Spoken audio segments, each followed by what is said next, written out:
Matter ఏమంటే ఈరోజు మా మమ్మీ బర్త్డే. మమ్మీకి తెలియకుండా డాడీ భయ్యా నేనైతే చిన్న సర్ప్రైజ్ ఇద్దామని ప్లాన్ చేశాం. So let's see mummy surprise ని కనిపెట్టదో. మీరు ఎంతమందికి ఇప్పటికీ ఆ సర్ప్రైజ్ ఏంటో తెలిసిండి కామెంట్ చేయండి. హలో గైస్, అస్సలాము అలైకుం, welcome back to my channel. Birthday special అని చేయడానికి మేమైతే తిరుపతిలో ఉన్న తబూమ్కి అయితే వచ్చేసాం. ట్రావెలింగ్ కి బండి, బర్త్డే రోజు మండి మస్టర్డ్ ఫుడ్. సో మేమైతే ఒక జ్యూసీ మండి, రోటీ, టర్కీస్ కబాబ్ అయితే చెప్పేసాం. ఇక్కడ టర్కీస్ కబాబ్ క్రేజీ ఉంటది. నేనైతే పెద్ద ఫ్యాన్ దీనికి. మీరు కూడా ఎప్పుడైనా ఈ సైడ్ వస్తే తప్పకుండా ట్రై చేయండి. మేమైతే మా లంచ్ ని ఫినిష్ చేసుకుని సర్ప్రైజ్ ఇవ్వడానికి మళ్ళీ స్టార్ట్ అయిపోయాం. ఆ సర్ప్రైజ్ ఏంటంటే మా మమ్మీ రీసెంట్ గా టీవీలో లలిత జ్యువెలర్స్ ఒక యాడ్ చూసి వెళ్ళాలా అని చెప్పింది. సో మేమైతే ఆ పాయింట్ పట్టుకొని సీదా మమ్మీని లలిత జ్యువెలర్స్ తీసుకొచ్చేసాం. వచ్చిన తర్వాత సర్ప్రైజ్ మమ్మీ అంటే మమ్మీ పీక్ అవుతుంది నాకు ముందే తెలిసి అని చెప్పింది. ఎలా తెలిసింది మమ్మీ అంటే సర్ప్రైజ్ ఎలా అనుకున్నప్పుడు గూగుల్ మ్యాప్స్ రూట్ లో లలిత జ్యువెలర్స్ అని కాదు తిరుపతి అని పెట్టాలరా నాన్న అని చెప్పింది.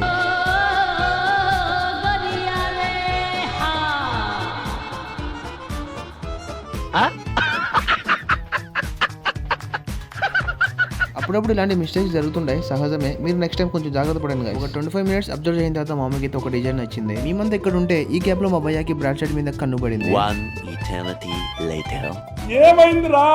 ఏమైంది? ఈ గ్యాప్ లో మా వాడు ఒక బ్రాస్లెట్ సైడ్ వేసాడు. నేనేమన్నా తక్కువ, నేను కూడా ఒక బ్రాస్లెట్ అయితే సైడ్ వేసా. అది వేరే విషయం. బాగా ఎక్సైట్మెంట్ ఫీల్ అవుతుంది.